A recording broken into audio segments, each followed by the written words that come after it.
Hello, what's up, everybody? Welcome back. It's David Nasdaq, the Blue Tiger, as you all know. So I welcome you back, and I send my love, my blessings, and my greetings to you. So I'm not gonna waste your time. I'm gonna get straight into the video. As you all know, in the previous weekly analysis video, I gave you certain levels on nas100, S&P 500, and us30.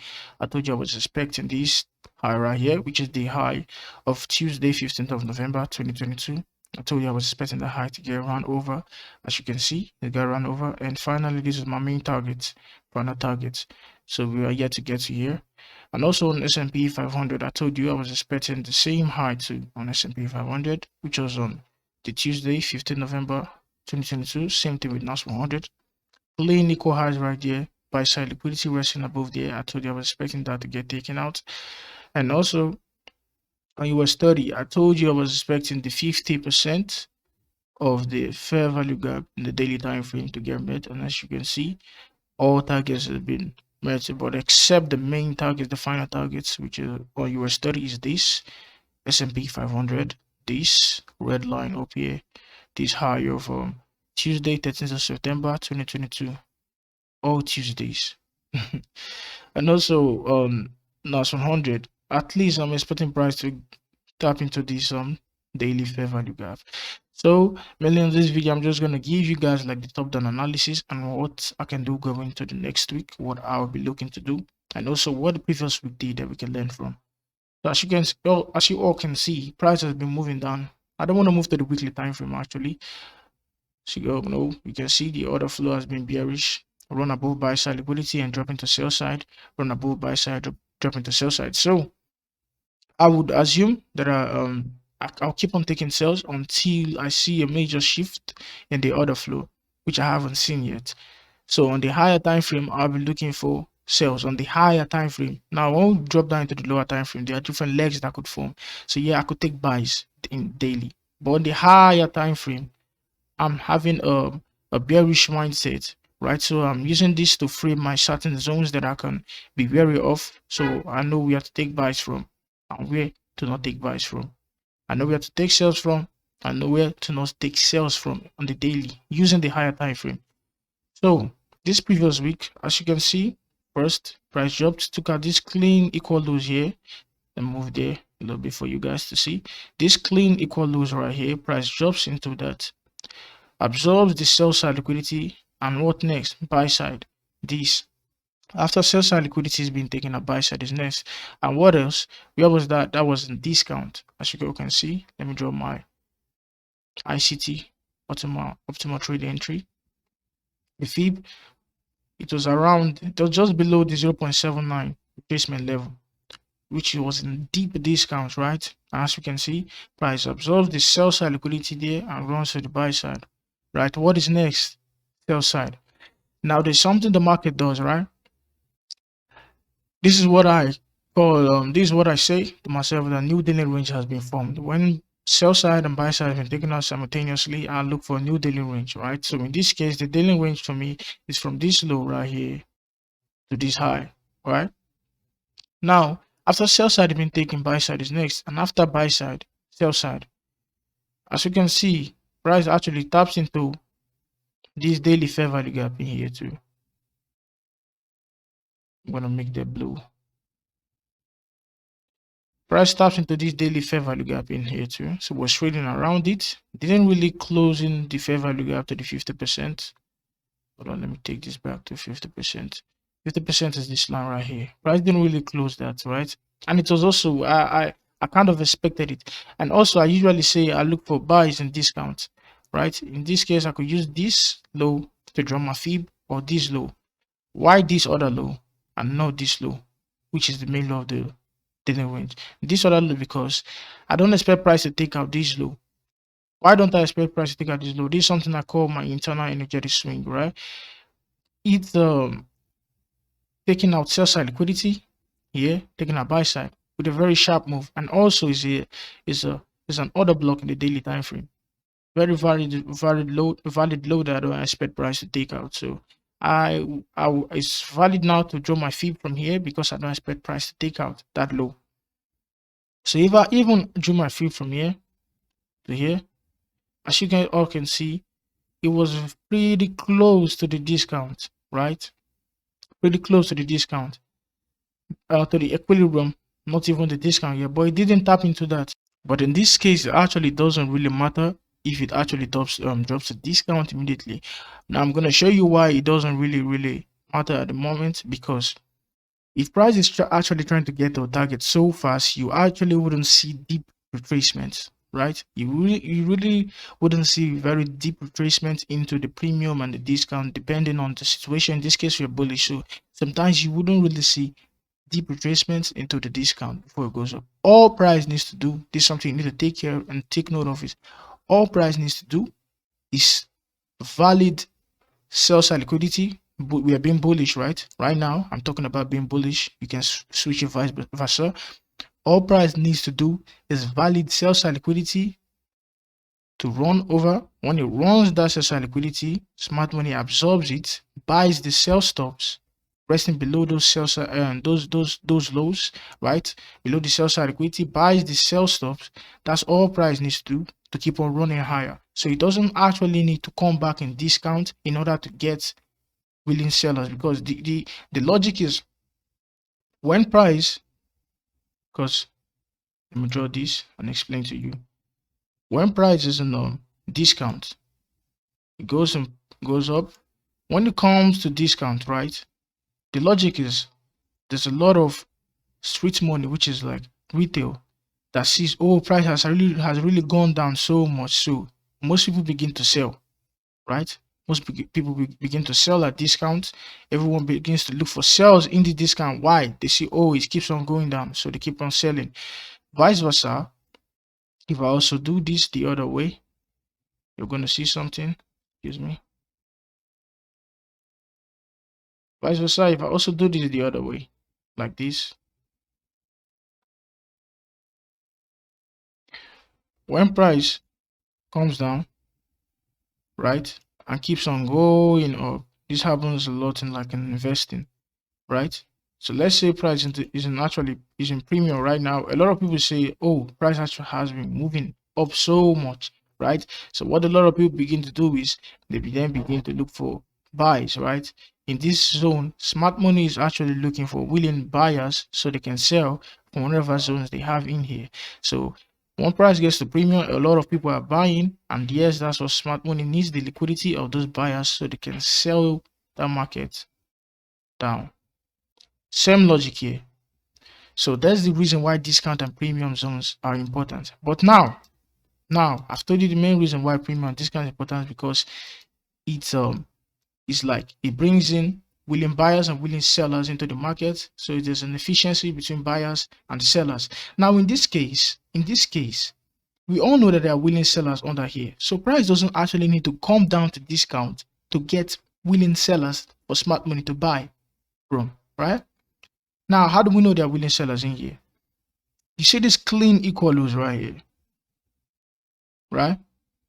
One, there are people who call the breakout traders. If you don't believe, you might not believe it, but there are people who see lows like this and they place sell stops here. They believe that once price drops below that, it triggers them in, they can make some profit from it, right? So they are breakout traders. Those breakout traders, right?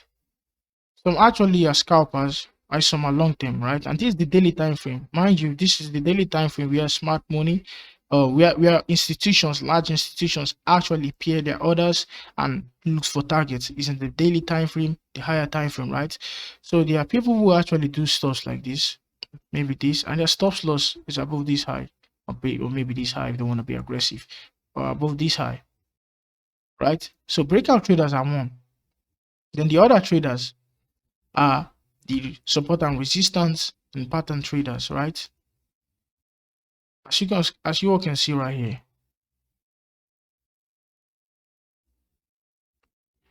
price has been respecting. Hold on, let me draw this well.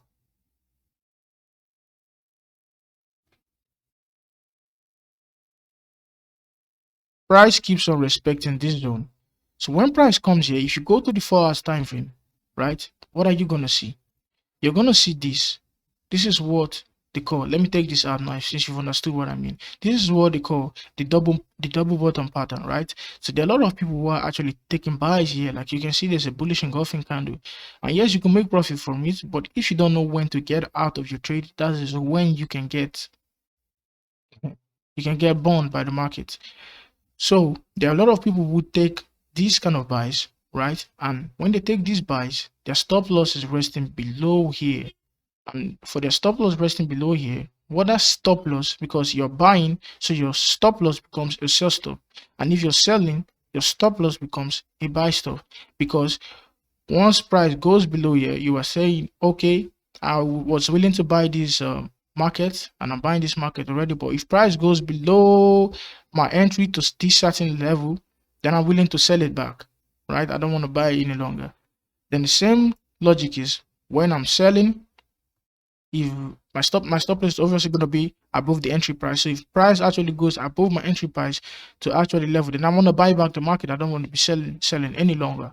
So this is the logic, right? So people who were buying here, most of them, their stop loss was resting just below this low right here, right? I'm talking about large institutions, not retail traders, right? Large institutions that trade off the daily time frame, right?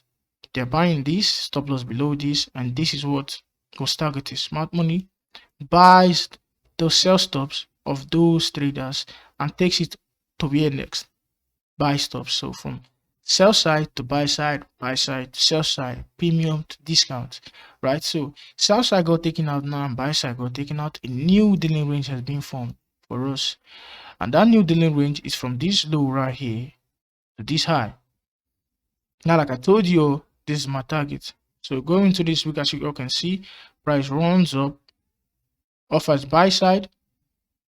This was the daily volume imbalance.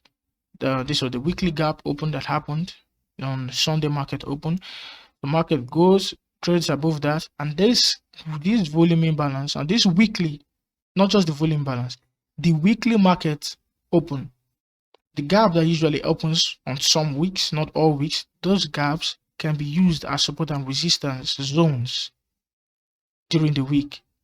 You can go back and check it for yourself.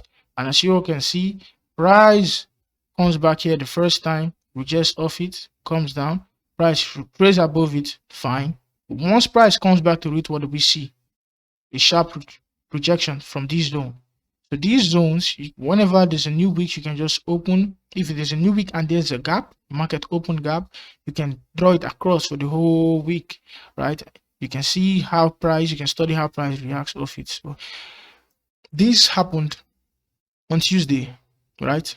The Tuesdays are known to have the highest chances of creating the lows of the week and the highs of the week, depending on if it's a bullish or bearish week. This is a bullish week. Market runs below this low on Tuesday during New York open, during New York session, not necessarily New York open, but during the New York session. As you can see, this is a, let me put in my Q zones for you, and I can take this out so you can see for yourselves. This blue zone is the AM session for New York. So this low of the week formed on Tuesday, which has the highest chances, and also in the AM session for New York, high probability, right? So price does that, runs below the sell side liquidity in there.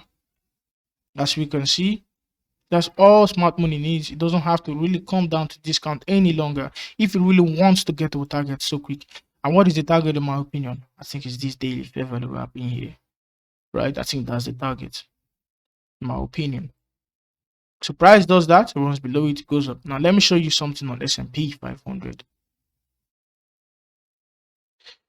You see that same low that got taken out on nas100? Look at that same low on S&P 500. Look at that same low on S&P 500. As you all can see,